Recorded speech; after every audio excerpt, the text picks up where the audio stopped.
ಹಾಗೆ ಜಯಮಾಲಾ ಅವರು ಕೂಡ ನಮನ ಸಲ್ಲಿಸಿ ಸ್ಮರಿಸಿದ್ದಾರೆ. ಏನು ಹೇಳಿದ್ದಾರೆ ಕೇಳಿ. ನಟಿ ಹಾಗೆ ಫಿಲಂ ಚೇಂಬರ್ನ ಅಧ್ಯಕ್ಷ ಜಯಮಾಲಾ ಮೇಡಮ್ ನಮ್ಮ ಜೊತೆ ಇದ್ದಾರೆ. ಜಾನಕಮ್ಮ ಅವ್ರ ಜೊತೆಗೆ ತುಂಬ ವರ್ಷಗಳ ಒಡನಾಟ. ಅವರ ಎಲ್ಲ ಸಿನಿಮಾಗಳಿಗೂ ಅವ್ರು ಹಾಡಾಡ್ತಾ ಇದ್ರು. ಅಮ್ಮ, ನಿಮ್ಮ ಸಿನಿಮಾಗಳಿಗೆ ಹಾಡುವಂಥದ್ದಿತ್ತು, ಆ ದಿನಗಳನ್ನು ಈ ಕ್ಷಣಕ್ಕೆ ನೆನೆಸ್ಕೊಳ್ಳುವಂಥದ್ದಾದರೆ?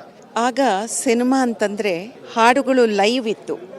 ಅಂದರೆ ಮ್ಯೂಸಿಷಿಯನ್ಸ್ ಎಲ್ಲರೂ ಕೂಡ ಅದು ಒಂದು ಕಾಲ್ಶೀಟ್ ಹಾಕೋರು.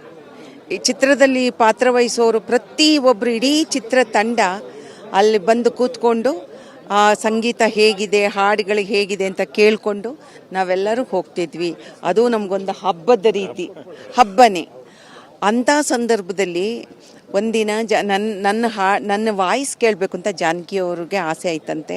ಪಾರ್ವತಮ್ಮ ಅವ್ರಿಗೆ ಹೇಳಿದ್ರಂತೆ, ಅಮ್ಮ ಆ ಹೀರೋಯಿನ್ ಒಂಚೂರು ಮಾತಾಡಿಸಿ ಅಂತ. ಅಮ್ಮ ನಮ್ಮನ್ನೆಲ್ಲ ಕರ್ಕೊಂಡು ಹೋಗೋರು, ಬಾಯಿಲಿ ಅಂತ ನನ್ನನ್ನು ಅವ್ರು ಹಾಡೋ ರೂಮಿಗೆ ಕರ್ಕೊಂಡು ಹೋದ್ರು ಅಮ್ಮನೇ. ನನಗೆ ತಮಿಳು ಬರ್ತಿರಲಿಲ್ಲ. ಆಗ ಅವರು ಹೀಗೆ ನೋಡಿಬಿಟ್ಟು ಬೇಸವೆ ಹಿಂಗೆ ಅಂತ ಅಮ್ಮನಿಗೆ ಹೇಳಿದ್ರು, ಅಂದರೆ ಮಾತಾಡಿಸಿ ಅಂತ. ಅಮ್ಮ ನನ್ನ ಹತ್ರ ಕನ್ನಡದಲ್ಲೇ ಮಾತಾಡುವಾಗ ಅವ್ರು ಬರೀ ನನ್ನ ಧ್ವನಿಯನ್ನು, ಹೇಗಿದೆ ಈ ಹುಡುಗಿ, ಬೇಸ್ ವಾಯ್ಸಾ, ಯಾವ ರೀತಿ ವಾಯ್ಸ್ ಅಂತ ಎಲ್ಲ ಕಲಾವಿದರಿಗೂ ಅವರವರಿಗೆ ಅವರವ್ರ ಧ್ವನಿಯನ್ನು ಕೊಡೋರು, ವಾಯ್ಸನ್ನು ಅವರು ಅಬ್ಸರ್ವ್ ಮಾಡೋರು. ಅವರ ರೀತಿಯಲ್ಲಿ ಹಾಡುವವ್ರನ್ನ ನಾವು ಸಾಧ್ಯವೇ ಇಲ್ಲ. ಆಮೇಲೆ ಒಂದು ಮಗುಗೆ ಹಾಡಿದ್ರು ಕೂಡ ಹಾಡು ಮಗುವೇ ಹಾಡಿದೆ ಅಂತ ಅನಿಸುತ್ತೆ. ಅಂಥ ಮಹಾನ್ ಕಲಾವಿದೆ, ಅದು ಶಕ್ತಿನ ದೇವತೆ ನನ್ನ ಪ್ರಕಾರ. ಅಮ್ಮ, ಈಗ ಹೇಳ್ತಾ ಇದ್ರೆ ಅಂದರೆ ಅವರ ಮತ್ತು ನಿಮ್ಮ ಮಾತುಕತೆ ಎಷ್ಟು ಅಂತಂದರೆ ಖಂಡಿತ ವಿವರಿಸ್ಲಿಕ್ಕೆ ಸಾಧ್ಯ ಅಲ್ಲ, ಅಷ್ಟು ಸಮಯ ಕಳೆದಿದ್ದೀರಿ.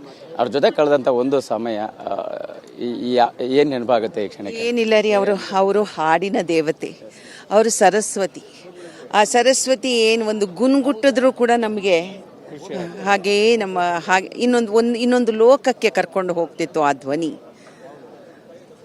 ಇವತ್ತು ನಿಶಬ್ದ ಆಗಿದೆ. ಸೀನಣ್ಣನ ಕೇಳಿದೆ ಫೋನ್ ಮಾಡಿಬಿಟ್ಟು, ನನಗೆ ಅಮ್ಮನ ನೋಡಬೇಕು, ಬರ್ತೀನಿ ಅಣ್ಣ ಅಂತ ಫಿಕ್ಸ್ ಮಾಡಿದ್ದು. ನನಗೆ ನನ್ನ ಕರ್ಮ ನೋಡಿ ನನಗೆ ಯಾವ ಜನ್ಮದಲ್ಲಿ, ನಿಜವಾಗ್ಲೂ ಹೇಳ್ತೀನಿ, ಲಾಸ್ ನನಗೇನೆ. ನಾನು ಅವ್ರನ್ನ ನೋಡಲಿಲ್ವಲ್ಲ ಅಂತ ನನಗೆ ಈಗಲೂ ಕೂಡ ನೋವಾಗತ್ತೆ. ಅವರಿಗೆ ಸ್ಮಾರಕನೂ ಆಗಲಿ, ಅವ್ರ ರಸ್ತೆಗೆ ಅವ್ರ ಹೆಸರಿಡಲಿ, ಎಲ್ಲ ಕಡೆಯೂ ಕೂಡ ಅವರ ಸ್ಟ್ಯಾಚ್ಯೂಗಳಿಡಲಿ.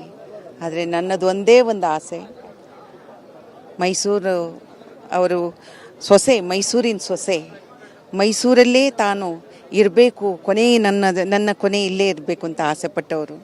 ಒಂದೇ ಒಂದು ನನಗೆ ಸರ್ಕಾರದಲ್ಲಿ ನಾನು ಈ ಮೂಲಕ ಕೇಳ್ಕೊಳ್ಳೋದೇನೆಂದರೆ, ಮೈಸೂರು ವಿಶ್ವವಿದ್ಯಾಲಯದಲ್ಲಿ ಒಂದು ಸಂಗೀತ ಅಧ್ಯಯನ ಪೀಠವನ್ನು ಸ್ಥಾಪನೆ ಮಾಡಿದ್ರೆ ಇಡೀ ಸಂಗೀತ ಲೋಕಕ್ಕೆ ಸಹಾಯ ಆಗುತ್ತೆ, ಚಿರಸ್ಥಾಯಿಯಾಗಿ ನಿಲ್ಲುತ್ತೆ. ಅವರ ಕುರಿತಂತೆ ಅವರು ನಡೆದು ಬಂದ ಹಾದಿಗಳ ಬಗ್ಗೆ ಬಹಳಷ್ಟು ಅಧ್ಯಯನಗಳಾಗುತ್ತೆ.